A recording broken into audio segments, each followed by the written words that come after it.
Jesus talks about taking care of the poor, visiting the sick and the imprisoned. Sickness and imprisonment is more than just physical sickness. It's emotional sickness of being kept on a ship for 2 weeks crossing the ocean. Imprisonment is being stuck on a ship even when the gangway is down.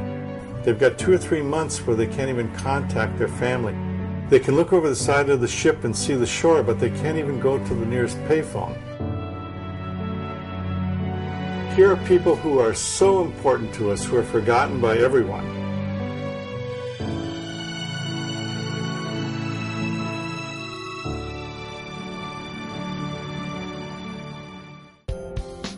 That's no problem sending money there. Have you done it before?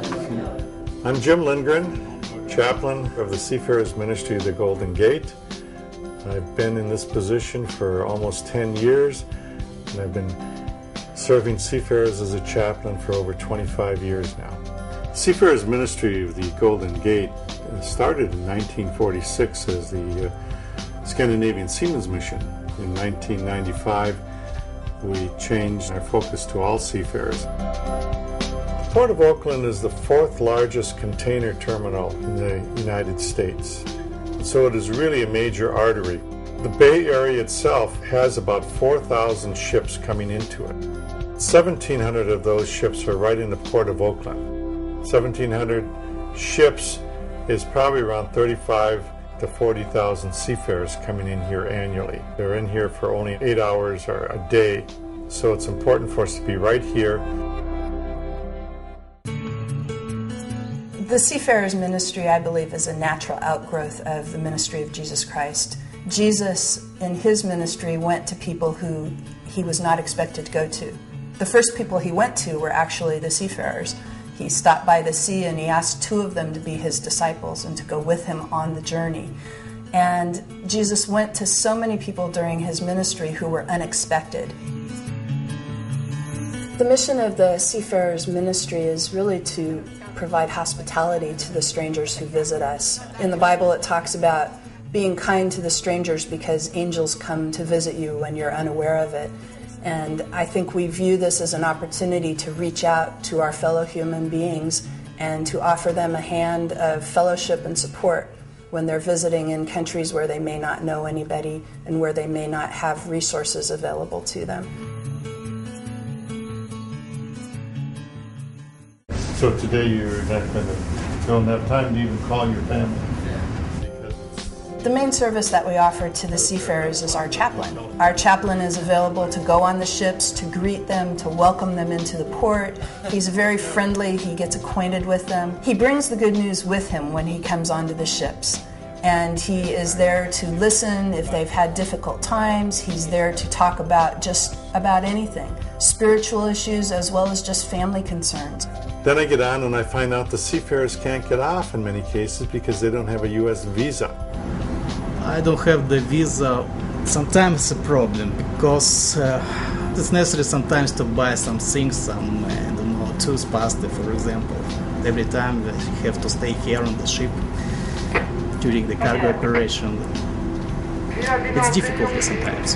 And so it's important for us to go on, take telephones on board that they can use, to go shopping for them, to get some of their necessities so that they can have some semblance of decency on board, and someone to break up the monotony.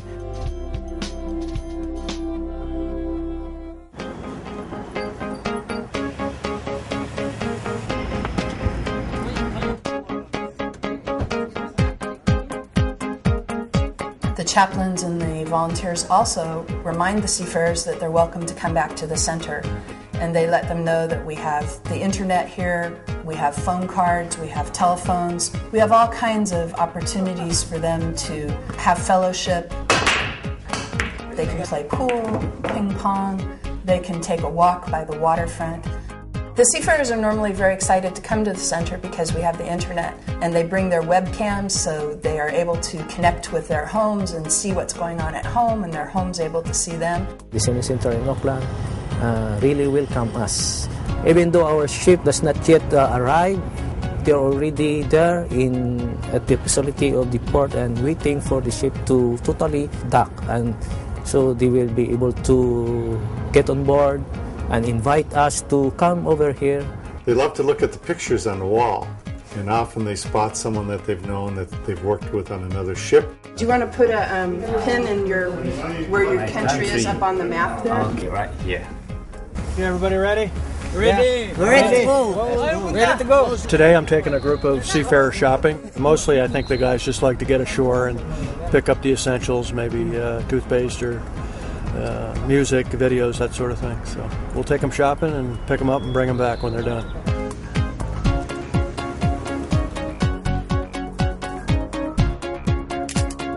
There's really no enough human effort to just express how I'm thankful for them. They don't hesitate to help us.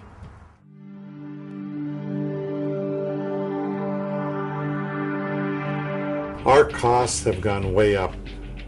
Insurances have tripled. The price of gas has tripled. We have this, on one hand, rising costs, and on the other hand, less and less participation by some of the churches for funding us. And it's reaching a critical stage where we have to ask, how much longer can we continue to support at the level we are?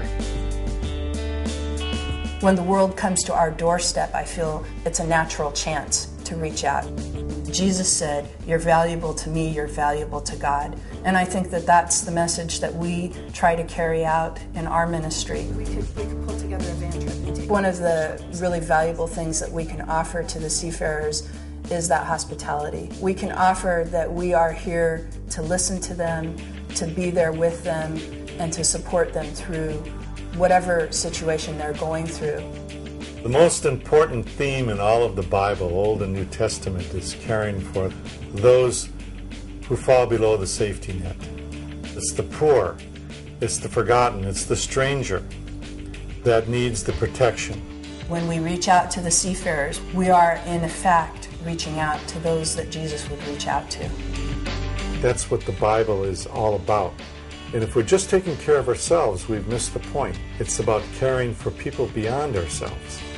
And that means beyond our own church, beyond our own family, even beyond our own nation, but to care for all of God's people.